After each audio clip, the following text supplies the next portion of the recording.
దేవునికి మహిమ కలుగును గాక. దేవుని ఇచ్చిన మహాకృపను బట్టి దేవుని వందనాలు చేస్తాం. దేవుడు ఈరోజు ఏం మాట్లాడుతున్నారంటే మనకి నీ మార్గమును వర్ధిల్లింప చేసుకొని చక్కగా ప్రవర్తించదవు. మన మార్గాలు సరిగ్గా ఉంటేనే మనం చక్కగా ప్రవర్తిస్తాం అన్నమాట. అది ఎలాగా చక్కగా మనం ప్రవర్తించగలము, మనం ఎలా వర్ధిల్లగలము అనే విషయాలు ఈరోజు దేవుడు మనతో మాట్లాడడానికి ఇష్టపడుతున్నారు. ఆయన సాక్షిగా జీవించడానికి ఎలా ఉండాలి అని దేవుణ్ణి ఆరాధిద్దాము. అలాగా దేవుని సాక్షిగా ఉందాం. దేవుని మహిమకరుడుగా నీవే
దేవుడు ఈరోజు మనతో ఆయన సాక్షిగా నిలబడాలంటే మనం వర్ధిల్లాలి అంటే మరి ఏ విధంగా ఉండాలి అనే విషయాలు మనం నేర్చుకోవడానికి దేవుడు ఇచ్చిన మహాకృపను బట్టి దేవుడు కోట్లాది వందనాలు చెల్లిస్తూ మరి యెహోషువ గ్రంథము 1వ అధ్యాయము 8వ వచనం చూద్దాము.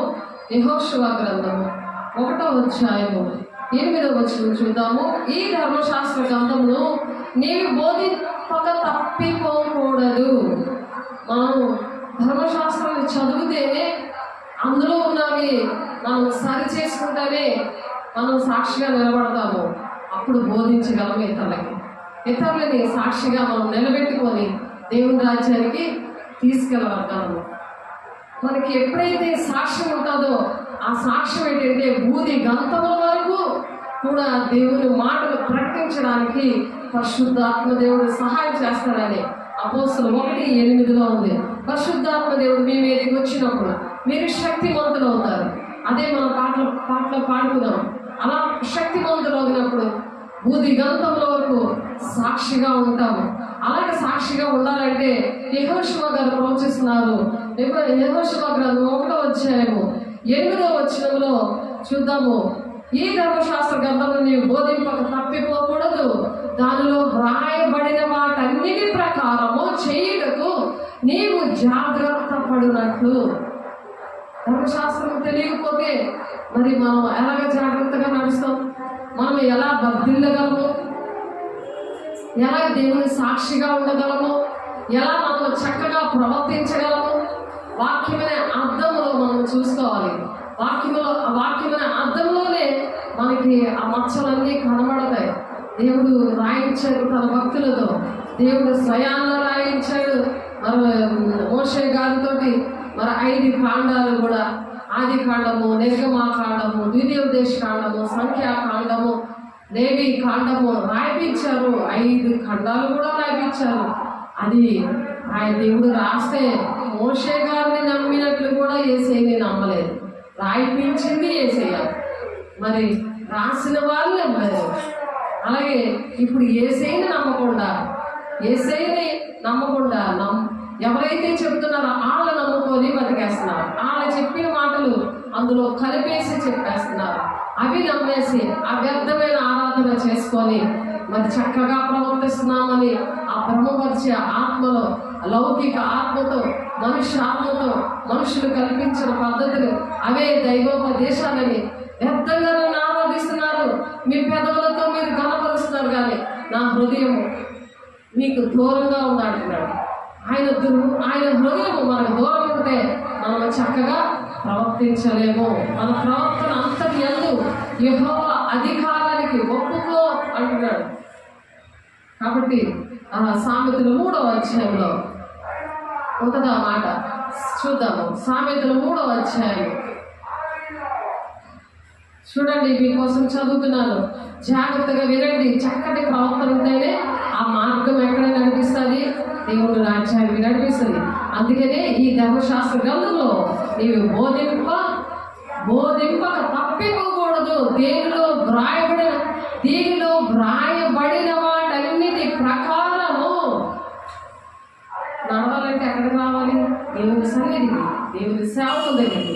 ఎవరైతే అలా బోధించి తప్పిపోకుండా ఉన్నారో, అలా నడిపిస్తున్నారో, అలా క్రియలు చేసి చూపిస్తున్నారో, దేవుడు వారు వెంట ఉండి ఆయన తోడిని బ్రతికంతా నీవే ప్రోగ్రాన్ని దేవుడి మీద ఆదుకొని ఒక విశ్వాసంతో, నిరీక్షణతో మనుషులు నమ్ముకోకుండా, రాజులు నమ్ముకోకుండా యెహోవాను ఆశ్రయించి ఆ ధన్యత్వంలో ఉన్న దేవుని బిడ్డల దగ్గరికి వచ్చినప్పుడట అవన్నీ కూడా వాళ్ళు బోధిస్తున్నప్పుడు అవి బోధింపకుండా తప్పిపోకుండా తప్పిపోకుండా జాగ్రత్త పడినప్పుడు దివారాత్రులు దాన్ని ధ్యానించలేదా నీ మార్గమును వర్ధిల్లింప చేసుకొని నువ్వు చక్కగా ప్రవర్తిస్తావు.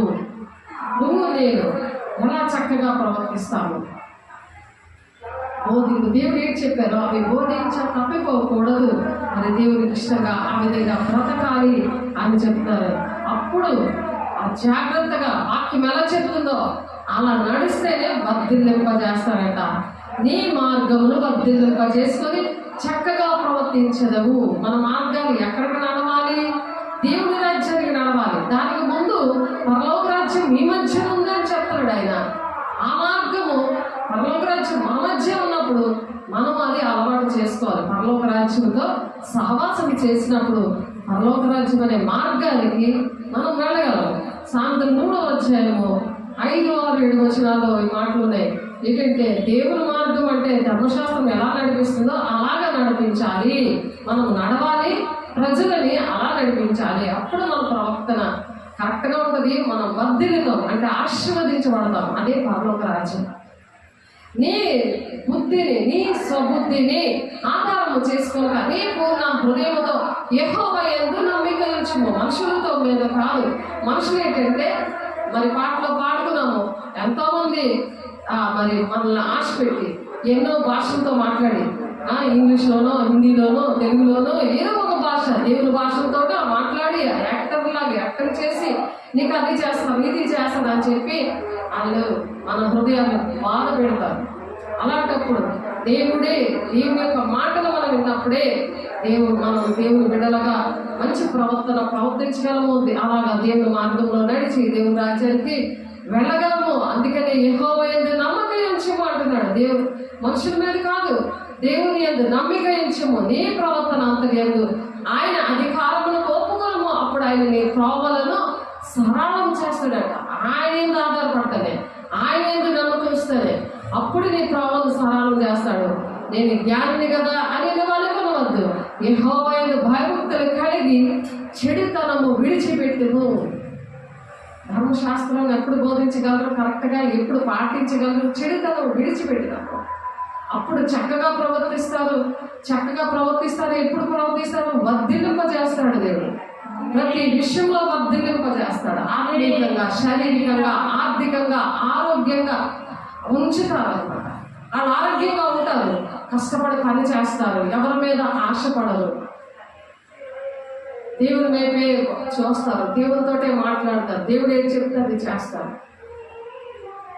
కాబట్టి అప్పుడు నీ దేహములకు ఆరోగ్యము, నీ ఎముకలకు సత్తువయు కలుగును. నీ ఆరోగ్యం ఎందుకు బీపీలు, షుగర్లు, హార్ట్ అటాక్లు ఇవన్నీ ఎందుకు వస్తున్నాయి?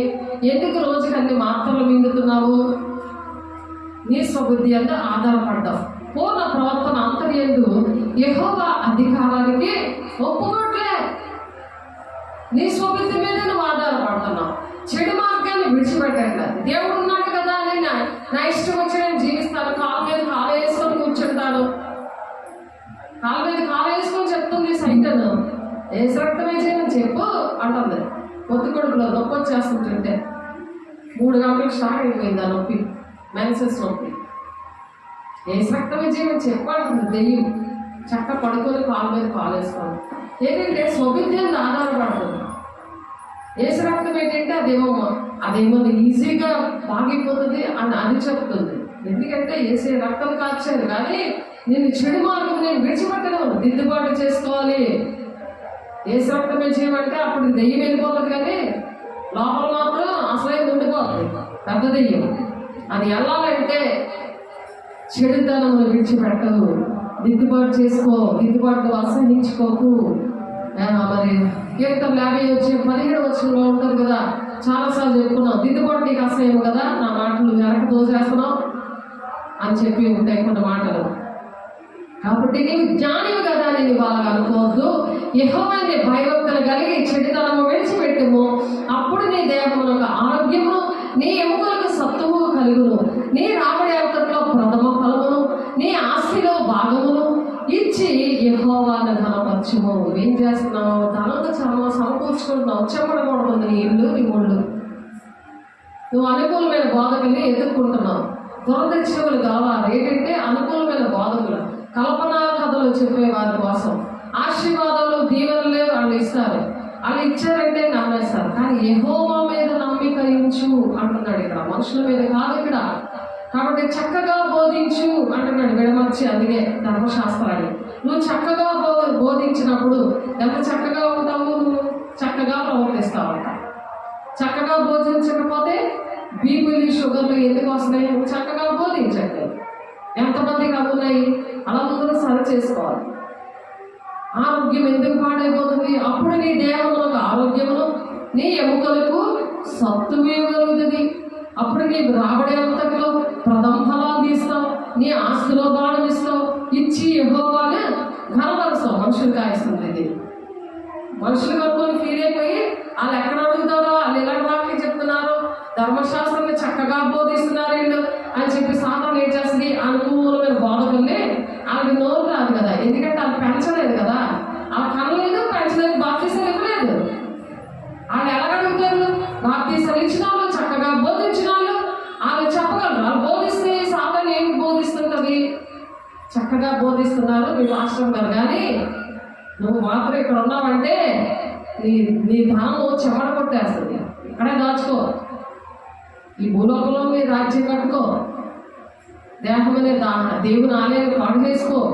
నువ్వు దేవుని పని చేసే పని నీకేంటున్నది? నీకేం కాలం పట్టింది? ఇక్కడ జొన్నగుట్లో ఉన్నప్పుడు దేవుడు, ఆరాధన చర్చలో ఉన్నప్పుడు, కింద ఉన్న దేవుడి బిడ్డలందరికీ దేవుడి మాటలు చెప్తుంటే వాళ్ళకి ఎన్నో దేవుడు కార్యాలు చేస్తుంటే అక్కడ ఉన్న వాళ్ళని మేడ మీదకి తీసుకురా, చర్చికి మేడ గది అనుభవంలో దేవుడు చేశారు అలాగా. అందుకే మేడ గదిలోకి తెస్తే చాలు అని చెప్పారు. తేలే. తర్వాత మిగతా 4-10 ప్రకారం ప్రార్థన చేయమన్నారు. తేలే. ప్రార్థనలు చేయమని ఆమె కోసమే ప్రార్థన చేయడం అయిపోయింది జీవితం అంతా. కానీ సేవ మాత్రం, చాలా భక్తి మాత్రం దేవుడు శోధనలో సువర్ణంగా మార్చేసి చక్కగా బోధించడం నేర్పించాడు దేవుడు. మా ఈ సంఘానికి వచ్చిన లాభం అది. ఎందుకంటే శోధన జయించబడి ధన్యుడు అన్నాడు.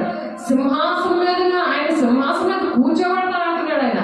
ప్రకటన 22:12 ఉంది ఆ మాట. ఆ సింహాసనం మీద కూర్చోడానికి ఆ జయమిచ్చాడు దేవుడు. కాబట్టి దేవుడికి ఇస్తున్నారు, దేవుడికి ఇచ్చి కనపరచమంటున్నారు. తండ్రి నా కుమారుడు యెహోవా శిక్షను తృణీకరించవద్దు, ఆయన గద్దింపులకు విసుగవద్దు. విసుగపోయి పారిపోవడం కాదు, ఆయన గద్దిస్తూ ఉంటాడు వాక్యం ద్వారా. ఎందుకంటే ధర్మశాస్త్ర గ్రంథం నీ బోధింపక తప్పిపోకూడదు అంటున్నాడు కదా. నువ్వు వర్ధిల్లాలంటే నీ మార్గము దేవుని రాజ్యానికి మార్గము. ఆ మార్గము తప్పిపోయి ఏర్పాట్లో ఉన్న వాళ్ళతో సహా అందరూ మోసపుచ్చే దినాల్లో ఉన్నాం. సాతానుడు ఎవరినైతే ఏర్పాటు చేసుకున్నాడో పరిశుద్ధుల్ని వాళ్ళ వైపే కొళ్ళెట్టి గర్జించి సింహంలా తిరిగి వాళ్ళని అనుకూలమైన బోధకుల దగ్గర తీసుకెళ్ళిపోతున్నాడు. అవి వాళ్ళని బోధించలేదు. ఎందుకంటే ఆ కళ్ళని వాళ్ళు ఎలా చెప్తారు? వాళ్ళకి ఏం అధికారం ఉంటుంది అంత గట్టిగా చెప్పడానికి? కానీ పెంచడానికి దేవునాథులు పొందుకొని అటువంటి బిడ్డలు దేవుడు వాళ్ళకి ఇస్తాడు. వాళ్ళకి ఇచ్చిన పిల్లలు ఈ దొంగకోళ్ళు పట్టుకోలాగా పట్టేసిన వాళ్ళు చెప్పలేరు కదా. చాటుగా కోసేసి చక్కగా తింటారు కదా.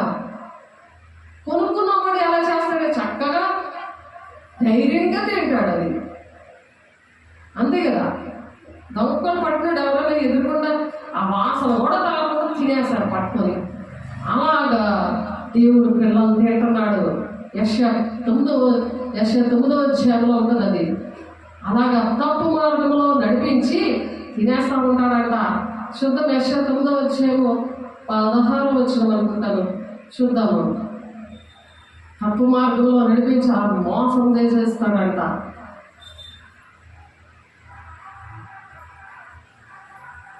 ఆ జనుల నాయకులు త్రోవ తప్పించేవారు, వారిని వెంబడించేవారు వారి చేత మింగివేయబడదు. మింగేస్తున్నాడంట. త్రోవ తప్పించడే కాదు, మింగేస్తున్నాడు. దొంగకోడు పట్టాడు. అమ్మా, నువ్వు దేవుని బిడ్డవే. దేవుని సరిగా బోధించకపోతే అది చక్కగా ప్రవర్తించలేదు. దేవుని మార్గంలో రాలేదు. నువ్వు వెళ్ళవు. వాళ్ళు నడిపించడం కూడా వెళ్ళదు. వాళ్ళకి ఎలా తెలుస్తుంది? దేవుడు ధర్మశాస్త్రం చక్కగా బోధించమన్నాడు అనే విషయము ఎలా తెలుస్తుంది? తప్పిపోకూడదు అని చెప్తున్నాడు ఆయన. ధర్మశాస్త్రం ఎలా ఉందో అలాగే బోధించాలి. అలాగా తండ్రి తనకి ఇష్టమైన కుమార్ని గద్దించనిదిగో యెహోవా తను ప్రేమించి వారిని గద్దిస్తాడంట. సేవకుల ద్వారా గద్దిస్తాడు. దేవుడు కళల ద్వారా ఎన్నో కళలు వచ్చాయి, కానీ అవన్నీ వ్యర్థములైపోయాయని పాడుకున్నాం. అలా వ్యర్థమైపోయి దేవుడు మాట్లాడిన మాటలు, దేవుడిచ్చిన వరాలు, దేవుడిచ్చిన అభిషేకము ఇప్పుడు వాక్యం చెప్తే ఏమీ అర్థం అవ్వట్లేదు. ఎందుకంటే అది మింగేసేది ఎక్కడ? అది జీవనమైపోతుంటే ఇంక దేనికి దేవుడు మాట్లాడుతుంటే సేవకులు మాట్లాడుతుంటే ఏటి అర్థం అవుతాయి? మర్చిపోతున్నారు. అవి మాకు గుర్తుంటున్నాయి కానీ ఎవరితోనైతే మాట్లాడాడో వాళ్ళకి గుర్తుండట్లేదు. దేవుని బిడ్డ ఒకసారి యోహాను 14:26 ప్రకారము దేవుని అడుగు, దేవుడు గుర్తు చేస్తాడు. అడుగు. యోహాను 14:26 వచ్చిన చూడండి, మీకోసం చదువుతున్నాను. ఎవరైతే దేవుడు మాటలు మర్చిపోయారో, ఎవరైతే ధర్మశాస్త్రాన్ని చక్కగా బోధించట్లేదో, తప్పిపోతే వచ్చే నష్టాలేంటి, వాళ్ళు మింగేస్తే వచ్చే నష్టమేంటి, నరకమే. దేవుని పిల్లలు మింగేస్తావా? దేవుడు ఊరుకుంటాడా? మనుషుల పిల్లలు మింగేస్తాడా? మనుషులు ఊరుకోరు. మరి దేవుడి పిల్లలు మింగేస్తే దేవుడు ఊరుకుంటాడా? జాగ్రత్త. యోహాను 14:26 చూద్దాము. ఆదరణకర్త వస్తాడట, అనగా తండ్రి నా నామమున పంపబో పరిశుద్ధాత్మ లేక ఉత్తరవాది సమస్తమును మీకు బోధించి నేను మీతో చెప్పిన సంగతులన్నింటినీ మీకు జ్ఞాపకం చేస్తాడు. దేవుని బిడ్డ ఒప్పుకో. సరిగా ఉపదేశించట్లేదా? సరిగా ఉపదేశించిన వారి దగ్గర విడిచిపెట్టి నువ్వు అలాగా తప్పుతో నడిపించి నేను మింగేస్తుంటే నువ్వు హాయిగా ఉన్నావా? బాగా తిని నన్ను మింగేస్తావా? మింగే నేను వచ్చేసాను నీ దగ్గరికి అంటావా? సరదాగా ఉందా? మింగేస్తే చచ్చిపోయిన సరే దేవుడు పనికిరావు. మృతులకు దేవుడు కాడు. బ్రతికున్న సరే చచ్చినట్టే లెక్క దేవుడికి మనుషులకి. పాపమే ప్రతి ఒక్కరికి. వాళ్ళతో ఉండడం, వాళ్ళతో సహవాసం చేయడం. కాబట్టి నా కుమారుడా యెహోవా శిక్షణ తృణీకరించదు. పనిష్మెంట్ వస్తాయి. ఆ శిక్ష వచ్చినప్పుడు వల్ల కంపల్సరీగా బోల్డ్ శిక్షలు వచ్చాయి, బోల్డ్ పనిష్మెంట్ వస్తాయి. అయ్యో నా బిడ్డే కదా పరిగెట్టినందు వల్ల వచ్చింది. అదే దేవుడి దగ్గర ఒప్పుకున్నాను నేను ఈరోజు. నా దేవుడు మోకరించాను, అవే నన్ను ఒప్పింప చేశాడు. పరిశుద్ధాత్మ దేవుడే ఒప్పింప చేయకపోతే నేను ఒప్పుకోలేకపోతాను. నా వల్ల కాదు అది. యోహాను 16:8 పరిశుద్ధాత్మ దేవుడు మీ మీదకి వచ్చినప్పుడు ఆయన గురించి, పాపముల గురించి, నీతిని గురించి ఒప్పింప చేస్తాడు అన్నాడు. నేను ఏడిస్తా, దేవా ఏంటి పొరపాటు జరిగింది, నాతో మాట్లాడు, నన్ను ఒప్పింప చేయి అని అడిగినప్పుడు, వాళ్ళకి కష్టం వచ్చినప్పుడు, వాళ్ళని శిక్షించినప్పుడు నువ్వు వెళ్ళిపోయి వాళ్ళని రక్షించేసావు. వెళ్ళిపోయి నీకు దేవుడు వరం ఇస్తే ఆ వరం దానికోసం వాడావు, అది తప్పు అని చెప్పారు దేవుడు. దాన్ని బట్టి దేవుడికి కోట్లాది వందనాలు. కాబట్టి దేవుడు అక్కడ ఏం చెప్తున్నారు? నా కుమారుడా అని ఇంకా పిలుస్తున్నాడు, నా కుమార్తె అని పిలుస్తున్నాడు. ఇంకా దేవుని బిడ్డ ఎక్కడున్నావో దేవుని దగ్గర క్షమించమని అడుగు, సరి చేసుకో, సరిగా ఉపదేశించే దేవుని బిడ్డల దగ్గర ఉండు. మంచి కాకపోతే గొర్రెల కోసం ప్రాణం పెడతాడు. చేతగాడు నీకేమో వస్తే నిన్ను విడిచిపెట్టి పారిపోతాడు. తోడే క్షణాలు కావాలి. ఆ మనుషులు ఎక్కడి నుంచి వచ్చారు, ఎవరు, ఏంటి, ఎక్కడ పుట్టారు, వాళ్ళు ఏ తల్లికి అన్నది అని అడగరు. వాళ్ళతో లాభం సంపాదించుకుంటారు. అక్కడే దేవుడు కోపం వచ్చింది. నా ఇంటిని మీరు వ్యాపారంగా చేశారని బల్లలు తెరదోశాడు. అక్కడే దేవుడు కోపంగా వస్తే ఆయన ఉగ్రతకి చోటైపోతే అంటున్నాడు. కాబట్టి నా కుమారుడా యెహోవా శిక్షణ తృణీకరింపవద్దు, ఆయన గద్దెంపలకు విసుగవద్దు. తండ్రి తనకిష్టుడైన కుమారుని గద్దించిన రీతిగా యెహోవా తను ప్రేమించే వారిని గద్దిస్తాడు. నీకు ఆశీర్వాదాలు, దీవెనలు, వెర్రి గొప్ప పనులు చేసిన నీకు మంచి వాక్యం చెప్పాలి. అది మాత్రం బాగా అర్థమవుతుంది. ఇలాగ దేవుడు దైవవేషం వల్ల గద్దించు, బుద్ధి చెప్పు, శిక్ష కూడా వేయంటే అవి అర్థం కావు. మరి సరిగ్గా ఉపదేశించకపోతే, మేము చక్కగా ప్రవర్తించకపోతే దేవుడి మార్గాన్ని మేము వెళ్ళలేము. ఎలాగా? పరలోక రాజ్యం ఎవరిస్తారు? మనుషులు ఇస్తారా? రాజులు ఇస్తారా? యెహోవాను ఆశ్రయించమంటున్నాడు ఆయన. అలాగే మేలు కొనుక ఉండదు అంటున్నాడు ఆయన. మనం అలాగా దేవుడి మాటలు వినాలి, అలా నడవాలి, చక్కగా ప్రవర్తించినప్పుడు మనము వర్ధిల్లుతాము.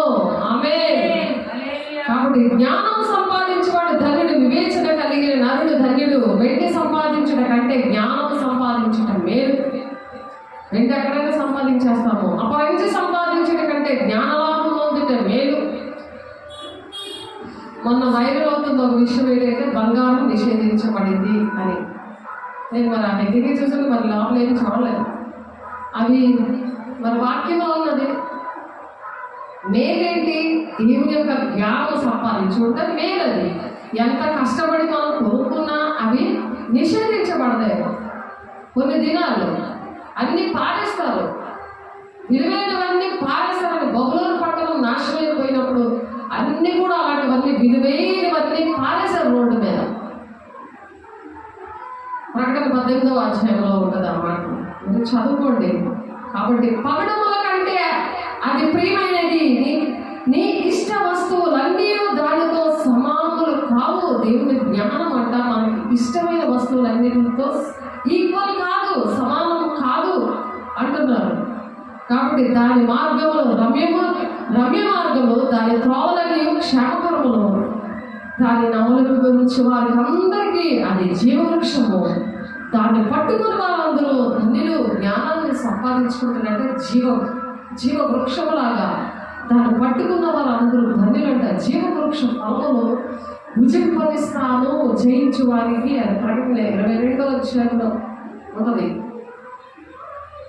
కాబట్టి జ్ఞానము వల్ల యెహోవా భూమిని స్థాపించాడు. జ్ఞానవంతులైన మనము ఉండాలని దేవుడు భూమిని స్థాపించాడు. మొదట దేవదూతలు చేసినప్పుడు, అవి తప్పు చేసినప్పుడు అది శూన్యంగా అయిపోయింది. తర్వాత మళ్ళీ ఈ భూమిని ఆకాశాన్ని చేశారు. అది కూడా చీకటితో కమ్మబడింది. అలా అగాధ జలము, చీకటి అగాధ జలం మీద కమ్మబడి ఉందంట. దాని మీద ఆ దేవుని ఆత్మ అల్లాడుతూ ఉందంట, ఏడుస్తూ ఉంది పరిశుద్ధాత్మ దేవుడు. అందుకే గద్దించి బుద్ధి చెబితే ఏడుస్తా చెప్తా ఉంటాడు. అందుకే అలాంటి మాటలు దేవుడు మనకి ఇవ్వాలని మనం రోజు అడుగుతున్నప్పుడు దేవుడు అలా మనల్ని సరి చేస్తాడు. సరిగ్గా ఉపదేశించు, సరిగ్గా చెప్పు, చక్కగా నువ్వు ప్రవర్తిస్తావు, నిన్ను అభివృద్ధిలోకి తీసుకెళ్తాను, నేను గొప్పదానిగా ఉంటాను అని పాట పాడుకున్నాం. గొప్పవాడిగా మనము ఉంటాను అని మనం మాట్లాడుకుంటున్నాము. జ్ఞానం వల్ల యెహోవా భూమిని స్థాపించను, వివేచన వలన ఆయన ఆకాశ విశాలను స్థిరపరిచాను. ఆయన తెలివి వలన అగాధ జలములు ప్రవహించుచున్నవి, మేఘముల నుండి మంచి బిందువులు కురియుచున్నవి. నా కుమారుడా, లెస్సైన జ్ఞానమును వివేచనను భద్రము చేసుకును, వాటిని నీ కన్నుల ఎదురు నుండి తొలగిపోనీయద్దు. అవి మన కన్నుల ఎదురుగానే ఉండాలి. జ్ఞానమైన దేవుడు మాటలు, ఆయన బోధ మనం పోరాడడం మర్చిపోకూడదు. యూదా 1వ అధ్యాయం, యూదా పత్రికలో 1వ అధ్యాయం 3వ వచనంలో దేవుడు ఏదైతే బోధించాలో ఆ పోరాటంలో మనం నిలకడగా ఉండాలి. అది తప్పిపోకూడదు. అది బోధింపకి సరిగా ఉపదేశించడానికి జాగ్రత్తగా ఉండాలి. అవి నీకు జీవముగాను నీ మెడకు అలంకారముగాను ఉండును.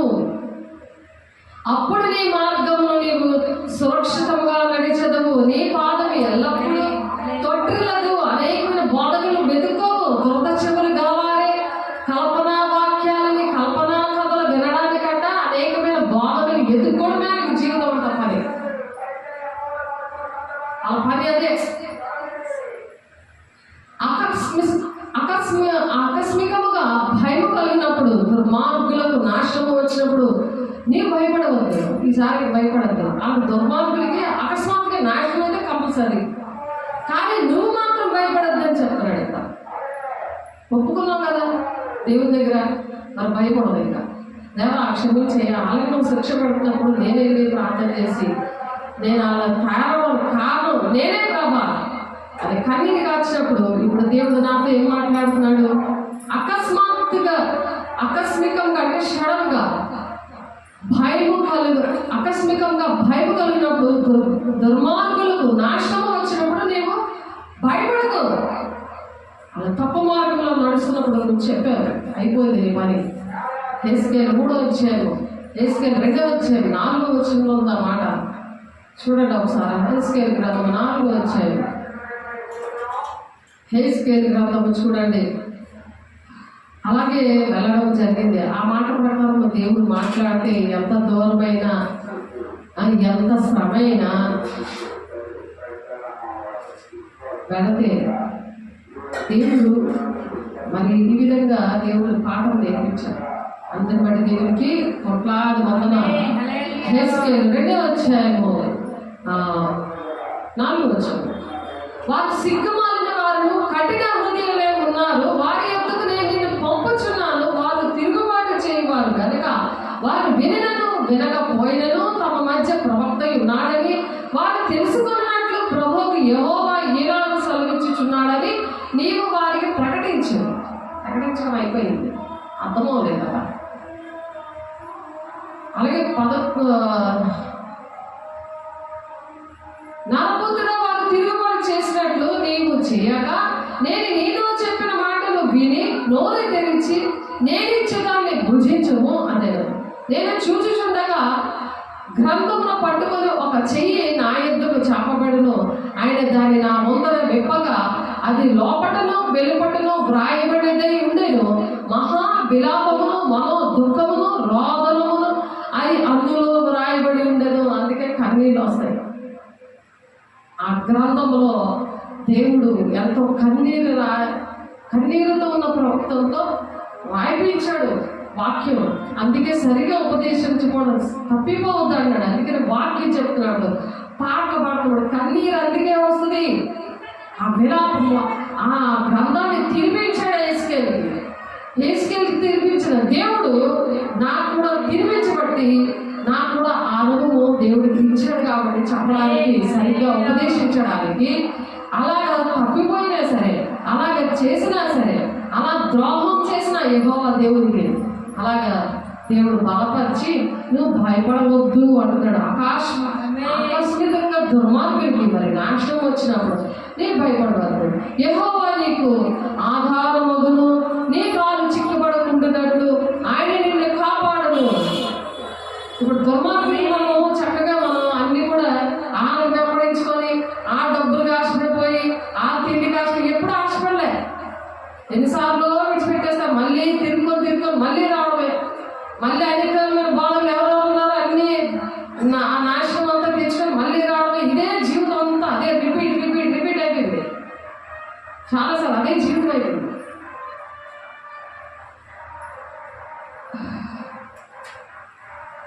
కాబట్టి మేలు చేయటం నీ చేతనైన మట్టుకు దాన్ని పొందదగిన వారికి చేయకుండా వెనుక తీయద్దు అంటున్నాడు. మేలు చేసే వరకు కూడా వెనుక తీయకుండా చేయడం జరిగింది. కాబట్టి అందుకే ఇప్పుడు నువ్వు అలా నాశనం వచ్చినప్పుడు నువ్వు భయపడద్దు అని చెప్తున్నాడు. దేవుని బిడ్డ ప్రతి ఒక్కరు విన్నా వినకపోయినా చెప్పమని చెప్తున్నాడు. అది సరిగ్గా ఉపదేశించమని చెప్తున్నాడు. మరి అలా ఉపదేశించడం జరిగింది. మరి ఉపదేశించి కూడా మరి 2 తిమోతీలు 4వ అధ్యాయము ఎక్కడున్నా సరే దేవుని దగ్గర మొరపెట్టుకోవాలి. ఇప్పుడు సేవకుల వైపు తిరగడం కాదు, దేవుని దగ్గర మొరపెట్టుకోవాలి. మొరపెట్టుకుంటూనే అవుతాయి. సేవకులు మేము ఏడ్చినా ప్రార్థన చేసినా దాని విడుదల ఎలా వస్తుంది? దేవుని దగ్గర ఒప్పుకోవాలి. సేవకులు దుఃఖపెట్టినవి నువ్వు అక్రమాలు కట్టకుండా అక్రమంగా నడుచుకొని అక్రమంగా నువ్వు అనేకమైన బోధకుల దగ్గర పరిగెట్టినవన్నీ నువ్వు ఒప్పుకోవాలి. దేవుని బిడ్డలు మీరు ఎక్కడున్నా సరే మరి సరిగ్గా ఉపదేశిస్తున్నారా?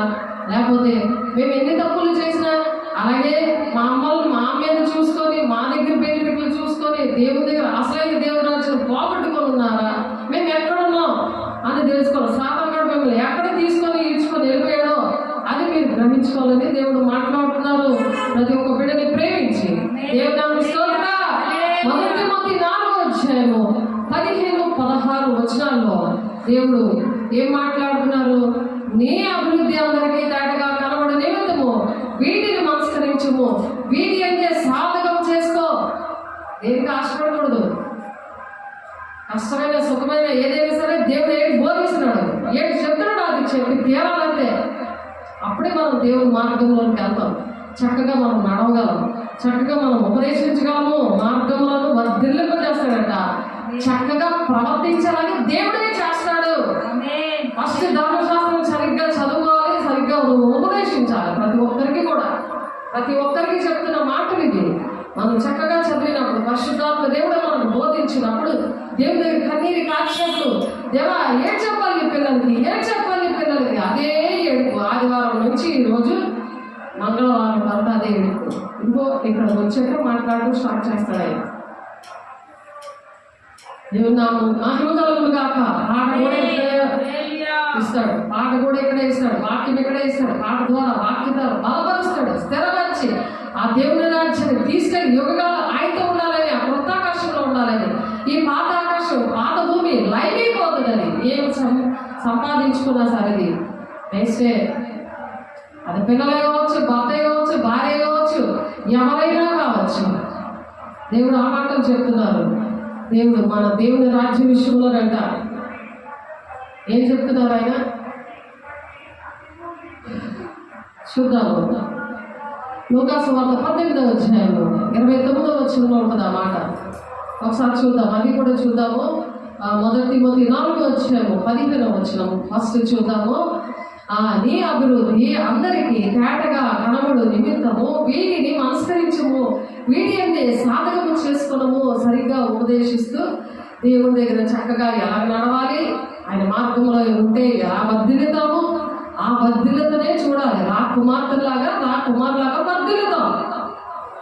పరలోక రాజ్యము వచ్చునుగాక అని పరలోకమందున మా తండ్రి అని మనం రోజు వచ్చునుగాకంటే వచ్చేసింది, అది అనుభవించాలి. ఇక్కడ అనుభవిస్తేనే అసలు అక్కడ పరలోక రాజ్యం. దేవుడు వస్తాడు మధ్యాకాశం నుంచి బూర ఊదినప్పుడు కళ్ళు రెప్ప పాటలు నేను అక్కడ పరిశుద్ధాత్మ దేవుడు తీసుకెళ్ళి ఇదిగో నా మాట విన్నారు, సత్య స్వరూపి అయిన ఆత్మ వచ్చినప్పుడు సత్యంలోకి మీరు నడిచారు, మీరు బోధించారట, వీళ్ళు నా మాట విన్నారు, ఏది చెప్పమంటే అదే చెప్పారు, ఎలా నడమంటే అలాగే నడిచారు. కాబట్టి వర్ధిల్లింప చేశాడు దేవుడు. ఏళ్ళని పెళ్ళిన సంఘంగా ఇదిగో జయించి వారిని ఆయన సింహాసనం మీద కూర్చోబెడతాను అని ప్రకటన 22:12 ఉన్నట్టుగా కూర్చోబెట్టేస్తాడు. కుమారులని కిరీటం పెట్టి, నా కిరీటం పెట్టి జయిద్దామా వద్దా? మనుషులే తిరిగి మనుషులే చెప్తున్నారు. కల్పింపబడిన వాక్యాలకి, కల్పింపబడిన ఆ దొంగ చెవులు గల వారి దగ్గరికి వెళ్ళిపోతావా? అనుకూలమైన బోధకులందరినీ ఎదుర్కొంటావా? నీకు నచ్చిన బోధకుని, దీవించే బోధకుని, నేను ఆశీర్వదించే బోధకుని, నీవు శరీర సంబంధమైన ప్రార్థనలు పాటు పెడితే అలాగేనమ్మా నీ కొడుకు పెళ్ళి అవుతుంది, ఎన్ని సర్టిఫికేట్ తెచ్చుకో, ఎంత డబ్బులు మరి కట్టావు, ఎన్నిసార్లు ఫెయిల్ అయిపోతే మరి దేవుడు డబ్బులు కట్టవా? దేవుడు డబ్బులు దొంగలు ఇస్తారు, శాపగ్రస్తులంటే ఆ శాపంలోనే కూరుకుపోయి ఉంటావా? దేవుని బిడ్డ జాగ్రత్త. ఇవి దేవుని డబ్బులు, దేవుని మాటలు, దేవునికి ఇష్టంగా నడిచే మార్గము, లేకపోతే అక్రమం చే పొండి మీద నాకు తెలియదు అంటాడు. దేవా ఇన్ని చర్చలకి తిరిగాను, ఇన్ని బోధల దగ్గరికి వెళ్ళాను, నేను ఇవ్వాల్సిందంతా నేను ఇచ్చేసానంటే కుదరదు. మరి నీ కొడుకు మరి అన్నిసార్లు ఫెయిల్ అయిపోతే ఎన్ని లక్షలు ఖర్చు పెట్టావు, ఎన్నిసార్లు అవి రిపీట్ రాయడానికి ఎంత డబ్బులు కట్టావు? ఒకసారి డబ్బులు కడితే నేను మళ్ళీ పరీక్షలు కూర్చోబెట్టాడా? నీకు ప్రాక్టికల్గా తెలియాలని చెప్పాడు. నువ్వు వినట్లేదు కాబట్టి అలాగే చేశాడు. తల్లిదండ్రుల పాపాలు పిల్లల ఒడిలో పొయ్యొద్దు అని చెప్తుంటే నువ్వు పోసనావు కావాలని పోసేసి సేవకులేమో ప్రార్థన చేయంటున్నావు. అలాంటి ప్రార్థనలు అలా చేస్తున్నారు. మన వాడికి మంచిది కాదు, నీకు మంచిది కాదు. నీకు తెలుసుండి సేవకులు కూడా నువ్వు మింగేస్తున్నావంటే నీలో ఎన్ని దురాత్మ శక్తులు ఉన్నాయో ఒకసారి ఆలోచించుకోండి. దేవుని బిడ్డలారా, తప్పు త్రోవ, దేవుని త్రోవ సరిగా ఉపదేశించి ఆయన సన్మార్గంలో సముద్యంలో మనం ఆధారపడకూడదు. పూర్ణ ప్రవర్తన అంతకీ యెహోవా అధికారులుగా మనం ఒప్పుకున్నప్పుడు దేవుడు అప్పుడు మనలో ఉండి మాట్లాడతాడు. దేవా నాకు కలిగిందంతా నీదే, నా ప్రాణాత్మ దేవం, నాకున్న సమస్తం నేనే, నా జీవితం నీకు అంకితం అని చెప్పినప్పుడే దేవుడు మాట్లాడడం స్టార్ట్ చేస్తాడు. నువ్వు బోధించడానికి నీకు దేవుడు సహాయం చేస్తాడు, ఆయన బోధిస్తాడు. మామ కాదు దేవుడు బిడ్డ, లేకపోతే మనం మింగేస్తామండి. సాధారణ మనలో ఉండి అది మింగుతాడు. అక్కడ మనల్ని సాధారణగా నాకాలు పట్టిపోతాడు. ఎందుకు ఆ బాధ? దేవుడు మాటలు చెప్తే దేవుడు పోషిస్తానంటున్నాడు కదా, దేవుడు నీకు చేస్తానంటున్నాడు కదా, అన్నీ కూడా నీ పిల్ల తరాల వరకు సంతతి నేను దీవిస్తానని మాట్లాడాలి కదా. మొదటి దినవృత్తాంతాలు 17వ అధ్యాయంలో మరి ముందు మెసేజ్, సండే మెసేజ్లో నీ సంతతి వారందరూ ఆశీర్వదించబడతారు, వెలుగులేదు కదా అని చెప్తుంటారు. చీకటి మరి వెలుగు ప్రకాశిస్తున్న చీకటి గ్రహింపకున్నది అంటే నీకు అర్థం కాదు. వాక్య స్వరూపైన దేవుడు, సత్య స్వరూపైన ఆత్మ దేవుడు, మరి వాక్య స్వరూపే శరీరధారి మన మధ్య నివసిస్తున్నాడని యోహాను 1వ అధ్యాయంలో మన మధ్య నివసిస్తున్నాడు. ఆయన చూచే కళ్ళు, అస్సాం వెలుగనే చదువు, జ్ఞానేంద్రియాలు లేకపోతే పాలు తాగే పరిస్థితి, అర్థం కాలేదు, దేవుని సన్నిధికి రండి. ఒక రోజంతా మీకు దేవుడు ఇస్తాడు, ఆ రోజు నీతో మాట్లాడతాడు. ఎంతమందితో దేవుడు మాట్లాడుతున్నాడు, ఎన్ని మా కుటుంబాల్లో దేవుడు మరి మాట్లాడి నడిపించి కనిపిస్తున్నాడు. అతనే మాట్లాడతాడు. అమ్మ నీతో మాట్లాడుతాడంటే తీరుతాడు అంతే. ఆయన చెప్తాడు, చేయకుండా ఉండడం మనుషులు కాదు. ఆయన చెప్పాడంటే చేయడం మానేయడు. మాట్లాడే దేవుడు ఆయన. ఆనాడు ప్రవక్తలతో మాట్లాడిన దేవుడు ఈనాడు కూడా మాట్లాడుతున్నాడు అని చెప్తున్నారు. హెబ్రీ పత్రిక 1వ వచనంలో దేవుని బిడ్డ అందుకే సబుద్ధి అందు ఆధారపడకూడదు. పూర్ణ ప్రవర్తన అంతేందు ఆయన అధికారానికి ఒప్పుకోవాలి. అవి నీకు జీవముగాను, నీ మెడకు అలంకారముగాను ఉండాలి. అవే జీవజల ధారలు ప్రవహింపజేస్తాయి. అవి నీకు నిత్య జీవాలు ఇస్తాయి. దేవుని బిడ్డ సామెతలు 3:22 వచనంలో ఉంది ఆ మాట. అప్పుడు నీ మార్గము నీవు సురక్షితముగా నడిచెదవు, నీ పాదం ఎప్పుడూ తొట్టిల్లదు. సాక్స్ వేసుకున్న పాదాలు ఎక్కడైనా నడవగలవా? తొట్టిల్లిపోతారు కదా. బండి ఆగిపోయినట్టు చూపించాడు. బండి ఆగిపోయింది. బండి ఆగిపోయినప్పుడు సాక్షులతో బండి నడిపించగలవా? సాక్షులతో బండిని పట్టుకుని వెళ్ళగలవా? మామూలు షూ వేసుకునే, సాక్స్ వేసుకొని, షూ వేసుకుని, చెప్పులు వేసుకొని బండిని మనం నడిపించుకొని తీసుకెళ్ళాము. అది నడవకపోతే మరి నీకు పాదం తొట్టిలుతాయి కదా, నువ్వు సురక్షితంగా ఉండలేవు కదా. చెప్పులు లేకుండా మామూలు చెప్పులు లేకుండా సాక్స్ ఉన్నా సరే అవి గుచ్చిపోతాయి. ముళ్ళేంటి, గాజు పెంకులేంటి, ముళ్ళేంటి, రాయిలేంటి గుచ్చిపోతాయి. అది సురక్షితమా నీకు? ఆలోచించు. దేవుడిని చూపించా కూడా నీ సేవకులు నీకు చెప్పినా, దాని అర్థం చెప్పినా, వాక్యం విడమర్చి చెప్పినా సరే నీకు అర్థం అవ్వలేదు. ఎందుకు? చీకట్లో ఉన్నావు, మరణాంధకాలంలో ఉన్నావు. అవన్నీ కూడా ఎంతమందికి మరణం ఏలుబడి చేస్తున్నాను అన్ని లైన్గా చూపించినా అవి అర్థం కాలేదా? అప్పుడు నీ మార్గము నీవు సురక్షితంగా నడిచెదవు, నీ పాదంలో ఎప్పుడు కూడా తొట్టిలో జీవితం అంతా తొట్టిలో పోతుంది. మనుషుల మీద ఆధారపడుతున్నావు, సేవకుల మీద ఆధారపడుతున్నావు. నువ్వు నిలబడి నీ కుటుంబాన్ని నిలబెట్టుకోవాలి, సంఘాలు నిలబెట్టాలని దేవుడు ప్రసవేదన కలిగి పిల్లలతో నీకు శత్రుల నుండి నేను విడిపిస్తానని చెప్తుంటే ఆ మాటలు వినకుండా నా కోసం ప్రార్థన చేస్తారు. చచ్చినట్టు ఎందుకు చేయరు అనే కంకణం పట్టుకొని అలాగా తిరుగుని పడుకొని నా రాజ్యం కట్టుకుంటాను, నేను ధనవృద్ధి చేసుకుంటాను, నేను శరీర సంబంధమైన విషయాలే, భూ సంబంధమైన వెతుకుతాను, పరలోక సంబంధమైనవి నేను వెతగను అనంటే ఎలాగవుతుంది? అందుకే నిన్ను గూర్చి, నీ బోధన గూర్చి జాగ్రత్త కలిగి ఉండము, వీటిలో నిలబడగా ఉండము. నీ విరాము చేసి నిన్నును నీ బోధ విన్ను వారిని రక్షించుకుంటాం. అలా చెప్పకపోతే రక్షించుకోలేము కదా, ఆ నరకానికి వెళ్ళిపోతారు కదా. వాళ్ళకి విడమర్చి చెప్పాలి కదా ఈ విషయాలు. ముందు దేవుడు లెక్క అడుగుతాడు కదా, నీకు ఇచ్చిన పనులు ఏం చేసావు? నీ బోధ విన్నవారిని నువ్వు రక్షించుకుంటావు. జాగ్రత్త పడు, నిన్ను గూర్చి నీ బోధను గూర్చి జాగ్రత్త కలిగి ఉండవు. వీటిలో నిలకడగా ఉండాలి. దేవుని దగ్గర కన్నీరు కార్చాలి. అడిగినప్పుడు దేవుడు ఏం చెప్తారో అదే ధైర్యంగా చెప్పిస్తాడు. దేవుడే చెప్పిస్తాడు. మనుషులు చెప్పలేరు. ఇవి మనుషులకు బాధ అనిపిస్తుంది, భయం వేస్తుంది, దుఃఖం వస్తుంది, ఏమనుకుంటారని మొక్కబాటం వస్తుంది. ఇది మనుషాత్మ కాదు, దేవునాత్మ. 17:16 నీ కాపరిగా ఉండటం మానలేదు, నువ్వు ఘోరమైన దినాన్ని చూడటం నేను కోరలేదు అంటున్నాడు యెహోవా దేవుడు. ఆయన కాపరిగా మనకు ఉండడం మానలేదు. ఆయన ఇంకా కాపాడుతున్నాడు. నువ్వు ఎలాగ ఉన్నా, ఎలా నడుస్తున్నా, ఎలా నువ్వు త్రోవ తప్పిపోయినా, ఎలా నువ్వు తొట్టిల్లిపోయినా ఆయన కాపరిగా ఉన్నాడు. దేవుని బిడ్డ నీ కోసం, నా కోసం ఆయన ప్రాణం పెట్టాడు. ప్రాణం పెట్టినందుగా ప్రేమించాడు. ఆయనని సరి చేసుకుంటే చాలు, క్షమిస్తాడు. వేష్యను క్షమించడట, వేష్యంలోనే క్షమిస్తాడట. కానీ వేషధారిగా ఉండి నేను పవిత్రంగా ఉన్నా, పరిశుద్ధంగా ఉన్నాను, నేను అన్ని పాటిస్తున్నాను, నాలో ఏ పాపము లేదు అన్నట్టుగా బ్రహ్మపక్ష ఆత్మతో ఉంటే వేషధారిగా ఆ విధంగా ఉంటే వేషం క్షమిస్తాడు కానీ వేషధారి క్షమించను అంటున్నాడు ఆయన. కాబట్టి నీవిలాగ చేసి నిన్నును నీ బోధ విని వారిని రక్షించుకొనుము.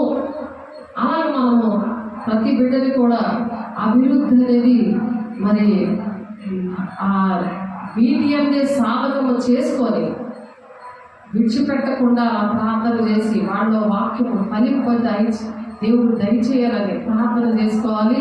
వాళ్ళు మరి అప్పుడు దేవుడు మార్గంలో నడిపించడానికి మరి సహాయం చేస్తాడు. ఆమేన్.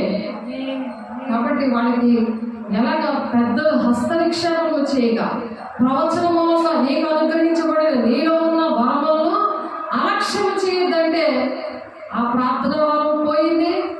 ఆ దేవుడు ఇచ్చిన ఫలాలు బస్సులో నుంచి ఇసిరేయడం అయిపోయింది. ఎన్ని దేవుడు వరాలు ఇచ్చాడో ఏసే రక్తము చక్కగా నూతనానికి ఏసే రక్తము చక్కగా కబుర్లను ప్రార్థన చేసి ఆ రోజు నేను ఇంగ్లాండ్లో సేవ చేస్తుంటే జోగబుడ్డ తను సువార్త చేస్తూ అలా ప్రార్థన చేస్తే ఏసే రక్తంగా అయింది.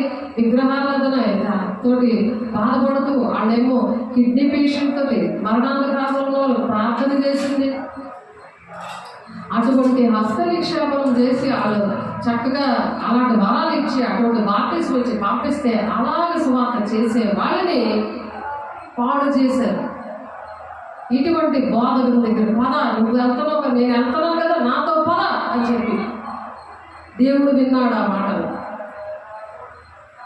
నేను కూడా రాను, నువ్వు కూడా వెళ్ళకు, నేను కూడా వెళ్ళట్లేదు అని మాట్లాడుకున్నాయి. రెండు కూడా దురాత్మ శక్తులు మాట్లాడుకొని మరి రెండు కుటుంబాలు కూడా అలాగే తయారయ్యాయి.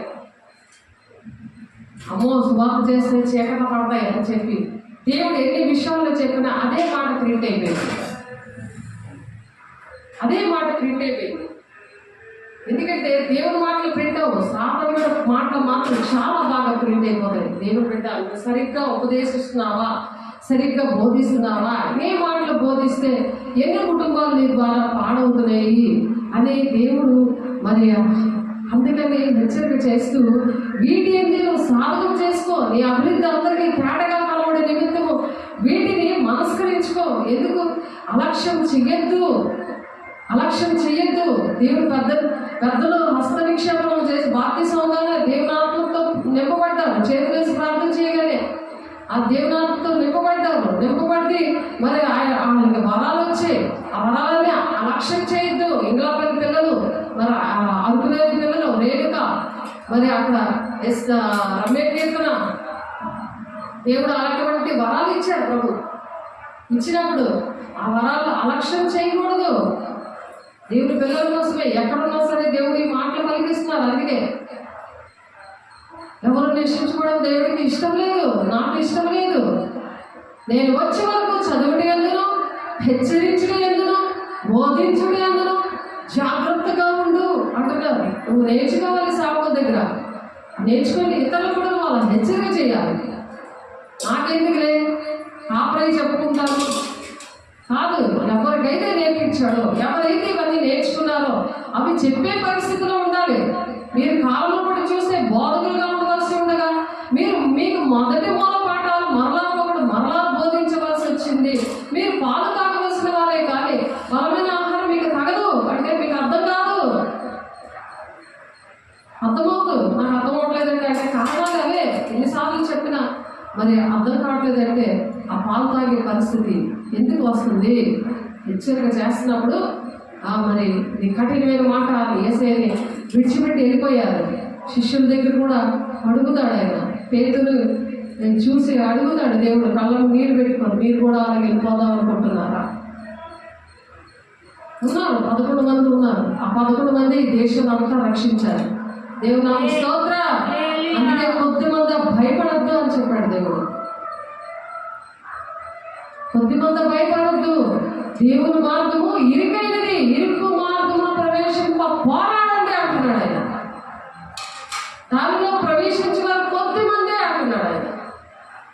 అందుకే వాళ్ళని ఎలా బోధించాలి? నేను వచ్చే వరకు చదువుట ఎందును, హెచ్చరించడం ఎందును, బోధించడం ఎందును జాగ్రత్తగా ఉండమంటున్నాడు. ఎందుకంటే లెక్క అడుగుతాడు దేవుడు.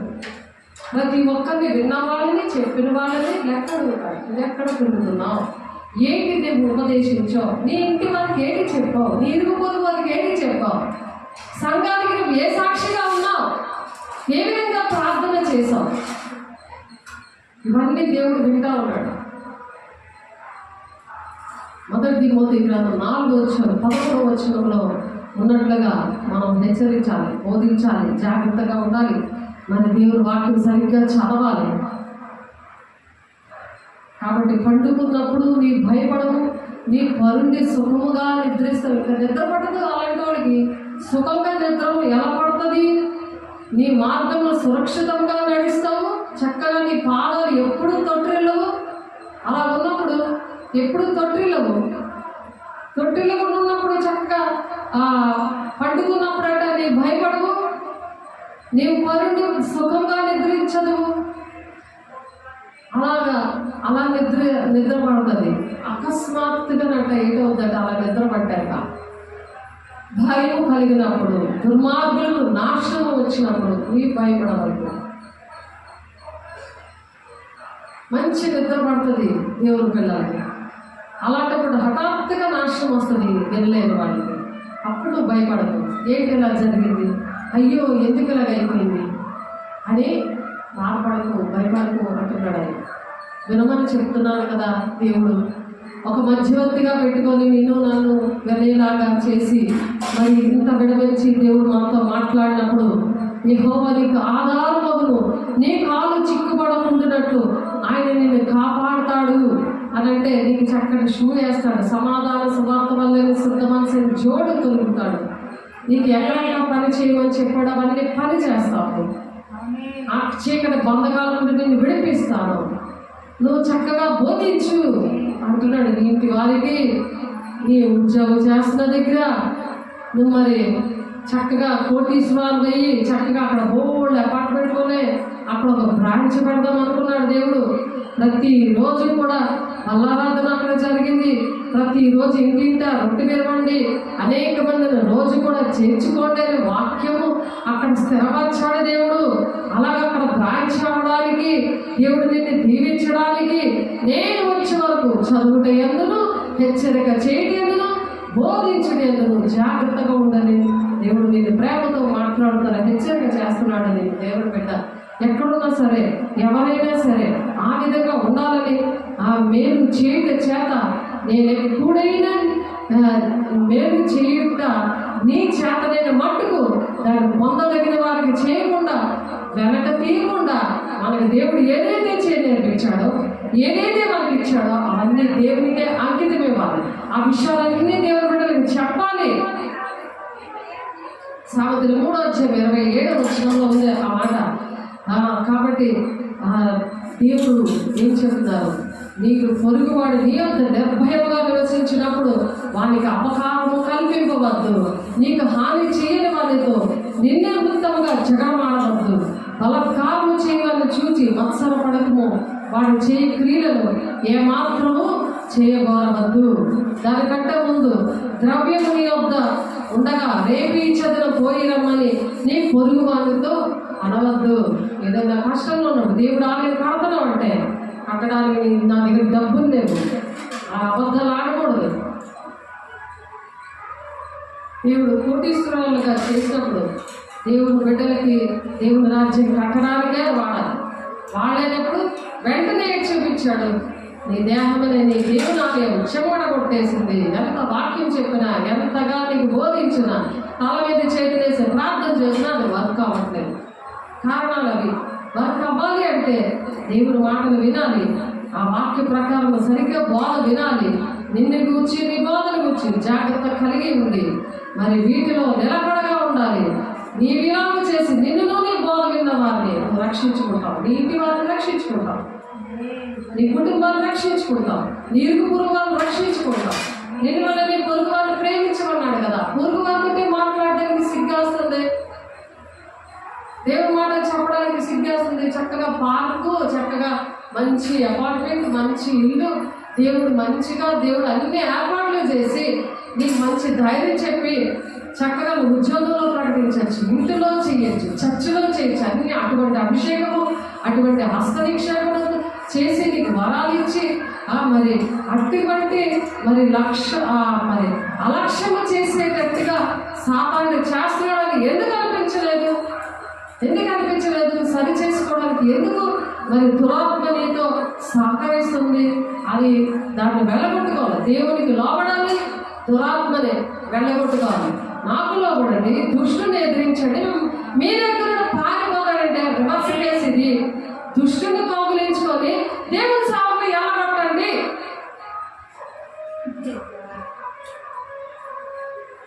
చూసారా సాతాను గారి ప్లానింగ్? కోటీశ్వరులు అయిపోయింది, ఇంకేది లోటు లేదు. అప్పుడు ఆ సాతాను గారు ఏది బోధిస్తున్నాడు ఆ బోధ మాత్రం అర్థమవుతుంది, దేవుని బోధ అర్థమే కావట్లేదు. అదంటే దాని వాక్యం చెప్తుంది, దాని వాక్యం బాగా అర్థమైపోతుంది. యాకోబు 4:7 దేవుడు చెప్తున్నాడు, నాకు నా లోపడండి, దేవుడికి లోపడండి, దుష్టుని వెళ్ళగొట్టండి, మీ అర్థానికి పారిపోతాడంటే. అస్తమాటికి శ్రావణాలు వెళ్ళగొట్టడమే, అనుకూలమైన బాధలు ఎత్తుకోవడమే పని అయిపోయింది. కరోనా టైంలో మరీ ఘోరం. సంఘాలు దోచేశారు. నా సంఘాలు 8 సంఘాలు కూడా దోచేశారు. చూడండి దేవుడు ఎలా నిలబెట్టాడు, ఎంత మంచి బిడ్డలు ఇచ్చారు, మంచి బాధ ఎలాగా అప్పచెప్పాడు దేవుడు. వాళ్ళ పక్షాలు ఉండగా విరోధి ఎవరు అంటున్నాడు. ఆ మార్గాలు సరళం చేస్తాడంటే వర్ధిలింపజేస్తాడట. ఎల్లప్పుడూ ఆనందించండి, మరలా చెప్పుకుని ఆనందించండి అంటున్నాడు ఆ పౌలు గారు ఫిలిప్పీ సంఘంతో. చేతిలో పడేశారు ఆయన్ని. మనం వెనుక దేవుడు ఎంత కృప చూపించి మమ్మల్ని ఎలా ఇచ్చాడు దేవుడు. ఎంత పరిశుద్ధాత్మ దేవుడు స్వాతంత్రం ఇస్తున్నాడు. అది వాకి 2 Korinథీయులు 3:17 స్వాతంత్రం ఇచ్చాడు. అది ఆత్మీయ స్వాతంత్రము. అది భౌతికంగా పనిచేస్తుంది, ఆత్మీయంగా కూడా పనిచేస్తుంది. ఎంత గొప్ప దేవుడు చూడండి. అందుకనే మనుషుల్ని నమ్మకూడదు, రాజుని నమ్మకండి, యెహోవానే ఆశ్రయించాలి. ఎంత ధన్యత్వం అది, ఎంత ఆనందమో ఒకసారి ఆలోచించండి. ఇప్పుడు ఇంకోటి చదువుతూ ఉంటున్నాం కదా, లూకాసువార్త 18వ అధ్యాయము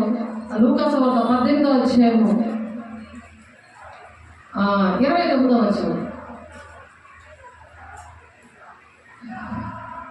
ఆయన దేవుని రాజ్యము నిమిత్తము ఇంటినైనను, భార్యనైనను, అన్నదమ్ములైనను, తల్లిదండ్రులైనను, పిల్లలనైనను విడిచిపెట్టిన వాడెవడును ఇహమందు చాలా రెట్లను ఇహమందు అంటే భూలోకంలో ఎవరైతే విడిచిపెడతారంటే వాళ్ళకి సెకండ్ పార్ట్ ఇవ్వాలి, దేవుడికి ఫస్ట్ పార్ట్ ఇవ్వాలి. ఫస్ట్ ప్రేమ, ఫస్ట్ డబ్బులు, ఫస్ట్ ఆల్గొన్న శక్తి, అన్నీ కూడా మొదటి ప్రేమని అన్నీ కూడా ఇచ్చినందుకు దేవుడు నన్ను ఆ విధంగా దీవించాడు. అందరూ ఉన్నారు, అందరితోనే నేను మాట్లాడతాను, కానీ వాళ్ళు శరీరానుసారంగా ఉన్నారు, శరీరానుసారమైన వ్యర్థమైన ఆరాధనలో ఉన్నారు. వాళ్ళకి చెప్పడమే నా పని, సరిగ్గా ఉపదేశించడమే నా పని. వాళ్ళందరూ ఇది చూడాలని దేవుడు నాకు యూట్యూబ్ ఛానల్ ఇచ్చారు. దేవునికి మహిమ కలుగును గాక. ఆయన దేవుని రాజ్యం నిమిత్తము ఇంటినైనను, భార్యనైనను, అన్నదమ్ములనైనను, తల్లిదండ్రులైనను, పిల్లలనైనను విడిచిపెట్టిన వాడెవడును ఎవరైతే విడిచిపెడతారో వాళ్ళట కరెక్ట్గా ఏంటి దేవుడు ఆశీర్వదిస్తాడట, ఎలా వర్ధిల్లింప చేస్తాడట మన మార్గాలని మనం చూసుకున్నాం కదా. దేవుడు సరిగ్గా ఉపదేశిస్తున్నప్పుడు, సరిగ్గా వారికి బోధించినప్పుడు, సరిగ్గా హెచ్చరిక చేసినప్పుడు వారి మార్గాలని ఏ విధంగా చేస్తానని చెప్పాడు. ఆయన యెహోషువ గ్రంథము 1వ అధ్యాయంలో 8వ వచనంలో ఆయన చెప్పారు కదా, మరి ఆ మార్గాలంట వర్ధిల్లింప చేస్తాడట, చక్కగా వాళ్ళు ప్రవర్తిస్తారట. ఆ ప్రవర్తనతో పాటు ఏం చేస్తారట, లూకాసువార్త 18వ అధ్యాయం 30వ వచనంలో ఇహమందు చాలా రెట్లను, పరమందు నిత్య జీవనం పొందకపోడని, అంటే కన్ఫర్మ్ పొందకపోడని నిత్యంగా నీతో చెప్పుచున్నానని వారితో అనేది. పొందకపోడు ఏది కావాలి? వాళ్ళతో పనులు చేసుకొని వాళ్ళతోనే ఉండిపోతావా? 7 శ్రమదినాల్లో, అంచె దినాల్లో మరి అబద్ధ క్రీస్తు వచ్చి మరి వాళ్ళు పెట్టిన హింస 660 ముద్రలు తల మీద, నుదుటి మీద, చేతి మీద వేసుకుంటే కానీ రేషన్ ఉండదు. మరి ఏ ట్రైన్ ఎక్కలేవు, ఏ భోజనం చేయలేవు, ఏ దుకాణం వెళ్ళి ఏటి కొనుక్కోలేవు. ఆడికి నమస్కారం చేయడం, ఆ ముద్ర వేయించుకుంటే నమస్కారం చేయడం ముద్ర పడిపోతుంది. ఇంకా ఆడికి దాసుడిగా ఉంటాము, ఆడి నరకాన్ని పట్టుకెళ్ళిపోతాడు. నాకొద్దు బాబాయ్, నేను తిండి తినను, నాకొద్దు, నాకు చచ్చిపోతాను, చచ్చిపోయినా సరే నేను వేయించుకొని ఎవరైతే నిలబడతారో ఆడి చంపితే ఆడి చేతుల్లో చచ్చిపోతారో అప్పుడు వాళ్ళు దేవుని రాజ్యానికి వెళ్తారు. ఎందుకు ఈ తిప్పలన్నీ? ఇప్పుడే చక్కగా విని దాని ప్రకారం నడవాలి కదా, సరిగా ఉపదేశించాలి కదా, ఉపదేశించే వాళ్ళ దగ్గరికి రావాలి కదా, వినాలి కదా. నాకు నచ్చట్లేదు, నాకు అర్థం అవ్వట్లేదు అని పరిగెట్టాలా? చెప్పండి. సాతాను లోపడిపోయి సేవకులు వెళ్ళగొట్టాలా? చెప్పండి. ఎవరు నడిపిస్తున్నారు? ఏ ఆత్మ నడిపిస్తుందో పరీక్షించుకోండి అని 1 యోహాను 4:1 ఉంది కదా. అలాగే దెయ్యాల బోధని మరి దేవుని వాక్యము ఎక్కడది? తిమోతి 1 తిమోతి పత్రిక 4:1-2 ఉంది. అబద్ధ బోధకులు బయలుదేరలని అంచె దినాల్లో అది అనేకమైన చోట్ల ఉంది. మరి సంఘములతో ఆత్మ చెప్పుచున్న మాట చెవుగలవాడు వినుగా కానీ ప్రకటన 2-3 అంతా అదే లెటర్స్ రాయించాడు. పద్మాసు ద్వీపంలో యోహాను గారికి ఆత్మవశుడైపోయాడు. ముస్లింలోడు అయిపోయినా సరే ఆయనతో రాయించాడు. అగ్ని పర్వతాల మధ్యన దర్శనమిచ్చి రాయించాడు. ఎంతగా ప్రేమించాడు సంఘాన్ని. ఇంకా నువ్వు వినకపోతే నీ పరిస్థితి ఏంటి? దేవుని బిడ్డ ఆలోచించావా? ఇహమంది చాలా రెట్లు ఇస్తాడట. ఈ భూలోకంలో పరమందు నిత్య జీవం ఇస్తాడా? నిత్య జీవం పొందకపోవడం నిత్యంగా మీతో చెప్పుచున్నానని వారితో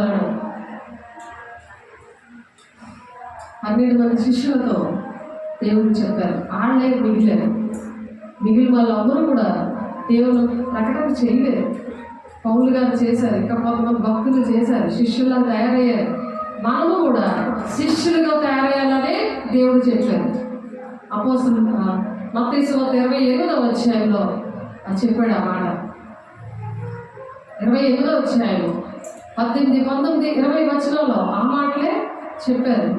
కాబట్టి దేవుడు సంఘ క్షేమాభివృద్ధి అలాగా చెందాలని అపోస్తలుల 9:31 కూడా చెప్పారు ఆయన. చూడండి, మొత్తం అపోస్తలుల కార్యంలో సంఘం అంట అలాగ అభివృద్ధి చెందాలని దేవుడు చూపించారు. ఆ బిడ్డని ఆ వాక్యం పట్టుకొని ప్రార్థన చేయాలి. సాధారణ ఉండలేకుండా చాలా నాటకాలు ఆడాడు, కానీ దేవుడు కూర్చోబెట్టి దేవుడు వినిపిస్తున్నారు. కాబట్టి దేవుడు కోట్లాది వందనాలు.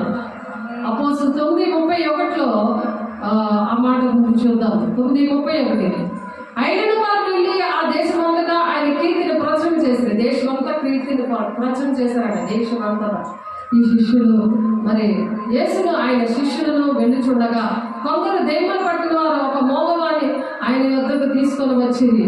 దెయ్యము వెళ్ళగొట్టబడిన తర్వాత ఆ మోగవాడు మాట్లాడగా జన సమూహములు ఆశ్చర్యపడి ఇశ్రాయేలు ఇలాగ ఎన్నడూ కనబడలేదే అని చెప్తున్నారట. అలాగే శిష్యులుగా మనం ఉంటే మన ద్వారా కూడా అలాగా చేసి సంఘాన్ని ఆయన విస్తరింప చేస్తాడట. ఆయన దేశమంతటా ఆయన కీర్తిని ఆ విధంగా ప్రచురణ చేశారట. మత్తయి సువార్త 9:31-32 చదివాము. ఇప్పుడు అపోస్తలుల కార్యం 9వ 31 చదువుదాము. సంఘము ఆ విధంగా విస్తరించబడుతుంది అనమాట. కావున యోదయ గలిలయ సమరయ దేశంలో అంతటా సంఘము క్షేమాభివృద్ధి నొందుచు సమాధానము కలిగి ఉండేది. మరి ప్రభువునందు భయమును పరిశుద్ధాత్మ ఆదరణ కలిగి నడుచుకొనుచు విస్తరించుచుండెను. పరిశుద్ధాత్మ దేవుడు ఆదరిస్తున్నాడంట. దేవుని యందు భయం కలిగి దేవుడు ఏం చెప్పారో అది చెప్పి అలా విస్తరిస్తుందంట సంఘం. అలా సంఘాలన్నీ కూడా విస్తరించాలని దేవుడు ఆశపడుతూ ఈ మాటలు చెప్తున్నారు. చాలా మంది చెప్తారు ఏంటంటే ధర్మశాస్త్రాన్ని కొట్టివేయబడింది అని అంటారు. పాత నిబంధన కొట్టివేయబడింది అని అంటారు. పాత నిబంధనలో యేసయ్యే ఉన్నాడు. ఆ యేసయ్య చెప్పిన మాటలే ప్రవచన రూపంలో భక్తులు చెప్పారు. అవి మరి నూతన బంధంలో నెరవేర్చబడ్డాయి. అది మత్తయి సువార్త 5:17 మనం చూద్దాం ఆ మాట. మత్తయి సువార్త 5:17 ఆ మాట చెప్పుకొని ముగించేద్దాము. మత్తయి సువార్త 5:17 నిన్న మరి దేవుని ఆలయము గుంకలంలో కట్టబడడానికి వెళ్ళినప్పుడు మరి అది ఎలాగ కట్టబడాలి ఏంటి అని కొన్ని విషయాలు దేవుడు చెప్పారు. చెప్తే మరి దేవుని బిడ్డే ఇక్కడ పరిశుద్ధాత్మని ఇలాగ తొల్లేశాడు. అతను తన బిడ్డ తన భార్య వచ్చి ఒక గంట టైం ఇయ్యు, దేవుడు ఇక్కడ ఉన్నాడు, రుజువుపరుస్తాడు, ఆయన రుజువుపరుస్తాడు, ఇక్కడ ఎవరున్నారు అని చెప్పినప్పుడు తుళ్ళిపోయి అక్కడ నుండి ఇలాగ తొల్లుకుంటే దేవుని అగ్నితో నింపబడి మరి తుల్లిపోతే చెడ్డ బిడ్డలు పట్టుకుని తల్లి ఇలా బయట ఇలా నా దగ్గరికి వచ్చేసింది, ఎక్కడ ఆ మీద పడిపోతాడేమో అని. ఆ బిడ్డ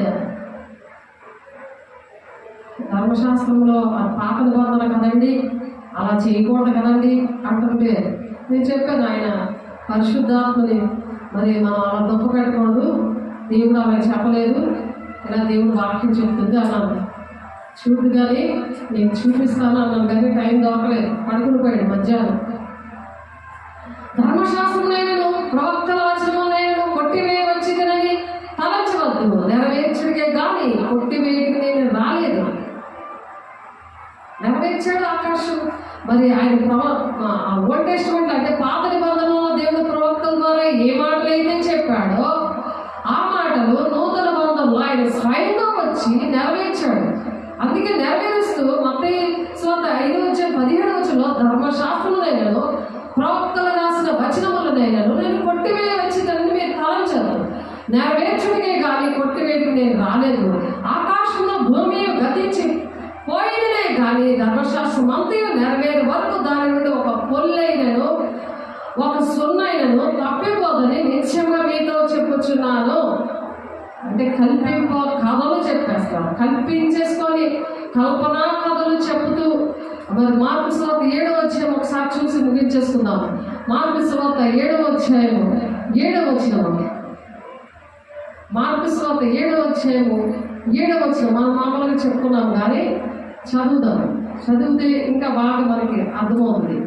వారు మానవులు కల్పించిన పద్ధతులు. ఎవరు కల్పించారు? మనుషులు. ఇక్కడ ఎవరు కల్పించారు? ఆకాశంలో భూమి గతించిపోయినే కానీ ధర్మశాస్త్రం అంతయు నెరవేర్పు జరుగుతున్నప్పుడు ప్రతిదీ మరి లోకంలో ఏదైతే జరుగుతున్నాయో, ఏవైతే ప్రవక్తలు చెప్పారో అవన్నీ నెరవేరుతున్నాయి. అవి నెరవేరుతున్నాయని ఎలా తెలుస్తుంది?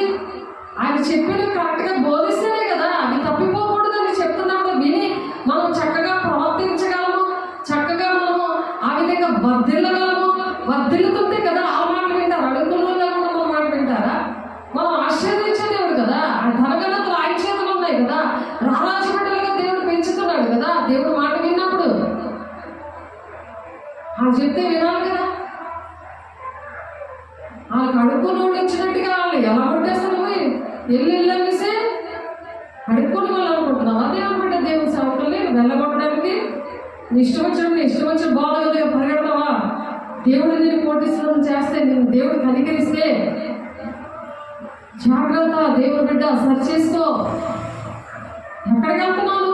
వారు మానవులు కల్పించిన పద్ధతులు దైవోపదేశాలని బోధించుచు నన్ను వ్యర్థంగా ఆరాధించదురు అని వ్రాయబడినట్లు వేషధారులైన మిమ్మల్ని గురించి యెషయా ప్రవచించినది సరియే. మీరు దేవుని ఆజ్ఞను విడిచిపెట్టి మనుషుల పారంపర్యాచారాలను గైకొనుచున్నారు.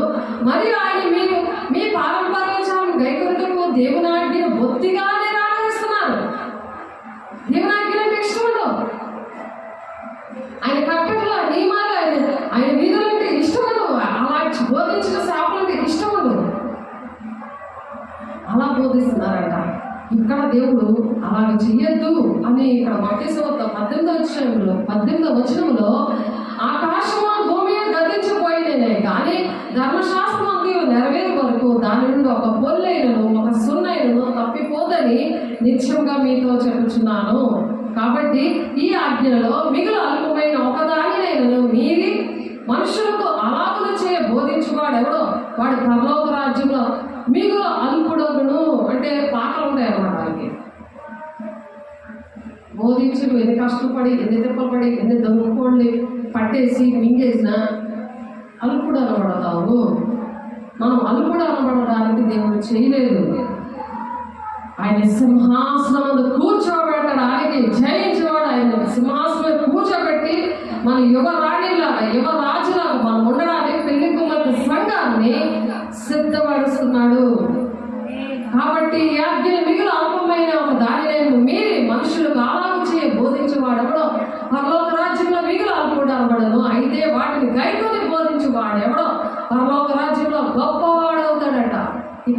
గొప్పవాడైపోయి కోటీశ్వరాలు అయిపోయి కారు ఉంది, 2 ఇళ్ళు ఉన్నాయి, నాకు ఇన్ని లక్షల కోట్లు ఉన్నాయి. కుదరదు. వేసే బిడ్డలారా, దేవుని బిడ్డలారా, దెయ్యం గాడికి లోపడకండి.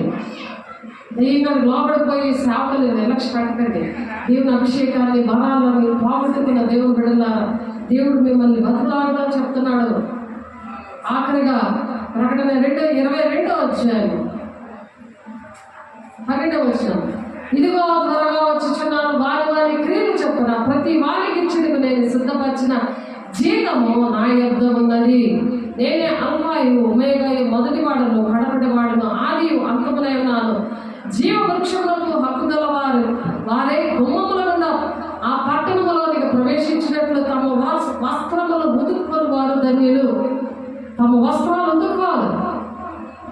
వాళ్ళ వస్త్రాలు నేను ఉతికినట్టు దేవుడు చూపించారు వాళ్ళకి. అయినా అర్థం లేదు, ఎందుకంటే పాలు తాగిపోతుంది కదా. సైతానికి లోబడి సైతాన్ని కౌగులించుకొని సేవకులు ఎలా ఉంటాయి, అలా ఉంటుంది కథ కోసం మాట్లాడారు కదా. పాటలో ఉంది కదా కథ. దేవుడు కథ మొత్తం మార్చాడు. కుక్కలు, మాంత్రికులు, వ్యభిచారులు, నరహంతకులు, విగ్రహారాధికులను, అబద్ధము ప్రేమించి జరిగించి ప్రతి వాడును వెలుపటనుందరు. సంఘముల కోసము ఈ సంగతుల గురించి మీకు సాక్ష్యం ఇచ్చుటకు యేసును నేను నా దూతను పంపి ఉన్నాను. దూత ఎవరు? దేవుని సేవకులను అగ్ని జ్వాలలుగాను, వాయువులుగాను, వాళ్ళని వాయువులుగాను, అగ్ని జ్వాలలుగాను, దూతలుగాను 3 విధాలుగా వాడుకుంటాడు. అంటే ఫోన్లో ప్రార్థన చేస్తే కరెక్ట్గా అక్కడ దేవుడు బాగు చేస్తాడు. ఎందుకు? అగ్ని జ్వాలగా, దూతలుగా సేవకులు అలా వాడుకుంటాడు. ఎప్పుడైతే సరిగా మనం ఉపదేశిస్తామో అలా గొప్పవారిగా ఉంటామంట పరలోక రాజ్యంలో. కాబట్టి ఈ సంగతుల గురించి మీకు సాక్ష్యం ఇచ్చాడు. యేసును నేను నా దూతలను పంపి ఉన్నాను అంటున్నాడు. మనల్ని పంపించాడు దేవుడు. ఆయన జీతం ఇస్తాడు. ఎవరి జీతాలతో ఆశపడకూడదు. ఆయన జీతం ఇస్తాడు. ఆయన ఇహలోకమందు పరలోకమందు కూడా దేవుడు క్షేమం అన్నది ఇస్తాడు. ప్రసంగి 8:12 దేవుని యందు భయభక్తులు కలిగి ఆయన సన్నిధిని భయపడేవారు క్షేమంగా ఉంటారట. ఆయన సన్నిధిని భయపడాలి దేవుని బిడ్డ. ఆయన సన్నిధి నీతో ఉందా? దెయ్యం సన్నిధి నీతో ఉందా? ఎవరు నడిపిస్తున్నారు?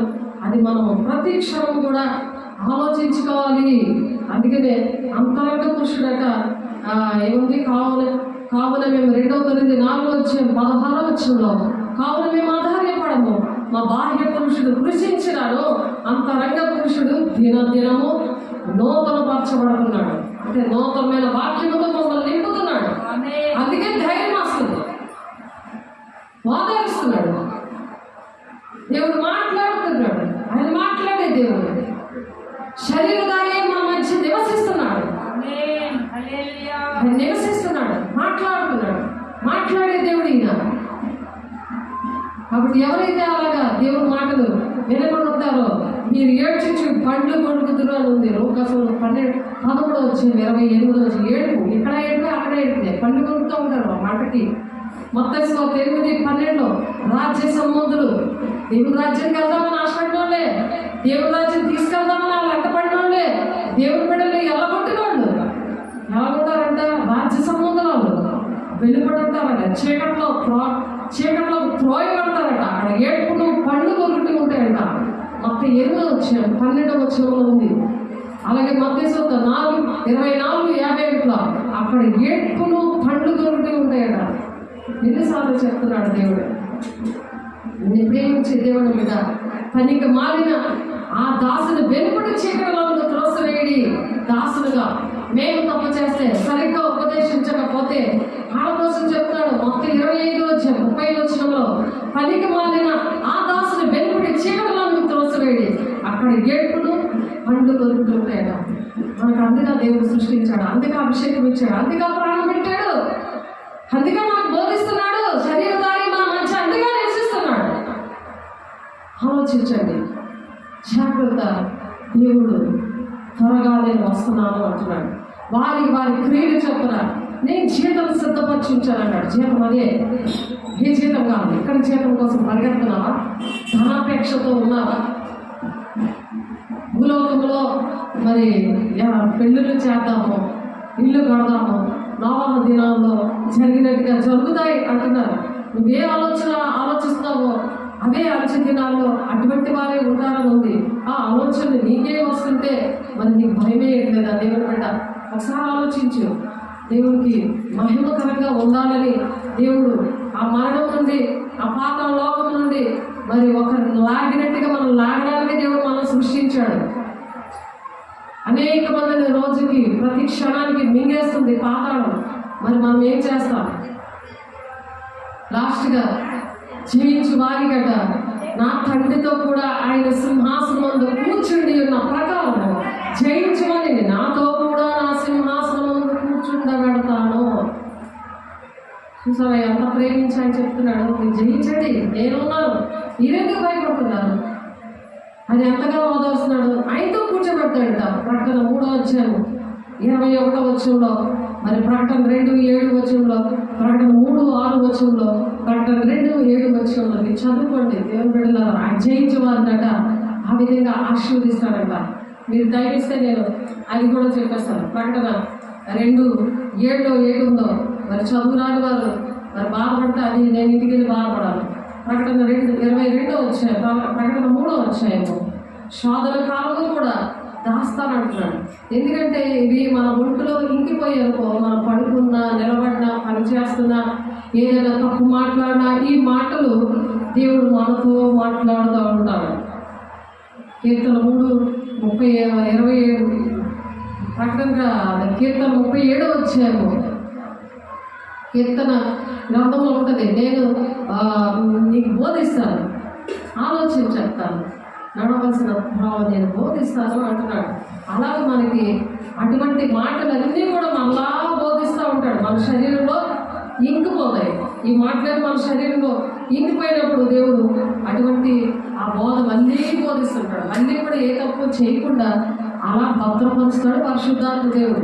అవే మన బుర్రలో ఉంటాయి. కానీ ఎవరైనా ఏమైనా చెప్తే ఆ సాతాను గాడు ఎవరి ద్వారా కానీ వచ్చినా ఏమి చెప్పినా అసలు కూడా మనం ఇష్టపడమన్నమాట. ఇష్టపడకుండా అలాగే దేవుడు దీవించాలని లాస్ట్గా దేవుడు ఈ మాటలు చెప్తున్నారు.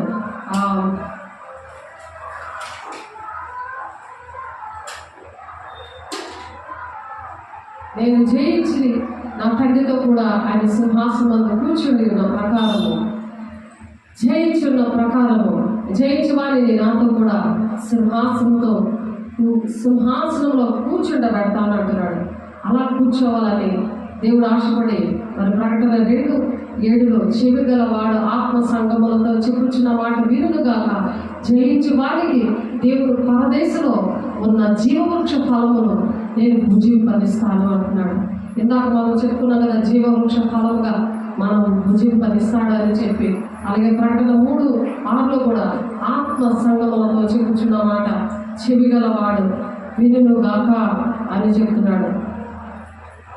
కాబట్టి అట్టి విధంగా దేవుడు మనల్ని దీవించాలని ప్రార్థన చేద్దాం.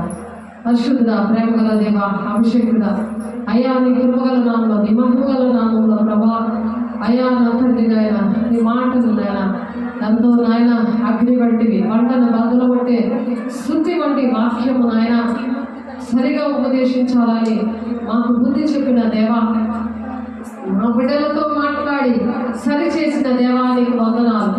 అయ్యా సరి చేసుకుని ప్రభా మేము నాయన హైదగా ఉంటామని నీకు మాట ఇస్తున్నాం. ప్రభా మమ్మల్ని నాయన మీ మార్గంలో చక్కగా ప్రవర్తించలాగా మేము వర్ధిల్లులాగా నాయన మమ్మల్ని ఆశీర్వదించడానికి యెహోషువ ద్వారా 1వ వచనం ద్వారా మాతో మాట్లాడి మమ్మల్ని బలపరిచి ఈ వాక్యం నూరంతగా ఫలవంతంగా మీరు ఫలింప చేసినందుకు అయ్యా ఆటంకం కోసం ప్రతి దురాత్మ శక్తులు ప్రతి ఒక్క గృహంలో మరి ఏ బిడ్డలైతే అలాగా నలిగిపోయి సాధారణ వలలో పడిపోయారు వాళ్ళందరూ వేస్తున్నామా బిడదలు ప్రకటిస్తున్నారు. నజరేయుడైన యేసునామములో బిడదలు కలగాలి. నీ మహిమగల నామములో బిడదలు కలగాలి. నీ ఆత్మతో నింపండి, నీ అభిషేకంతో నింపండి, వాక్యానికి లోబడి దుష్టుని ఎదిరించే శక్తిని దయచేసి మహిమగల ప్రభావం మీరే వారి సాక్ష్యాల ద్వారా పొందుకుంటున్నారు. మీకే వందనాలు స్తోత్రాలు చెల్లిస్తారు. యేసే పరిశుద్ధ నామములో బ్రతిమలాడి వేడుకుంటున్నాం తండ్రి. ఆమేన్. తండ్రి యొక్క దీవెన, కుమారుని యొక్క కుమారుని యొక్క కృప, పరిశుద్ధాత్మ యొక్క నిత్య సావాసము చేతులెత్తిన ప్రతి ఒక్క బిడ్డకి, సకలలోక పరిశుద్ధులకి సదాకాలము తోడేంటి నడిపించును కాక. ఆమేన్. దేవునికి వందనాలు. God bless you. దేవుడు మిమ్మల్ని దీవించి ఆశీర్వదించును కాక. ఆమేన్.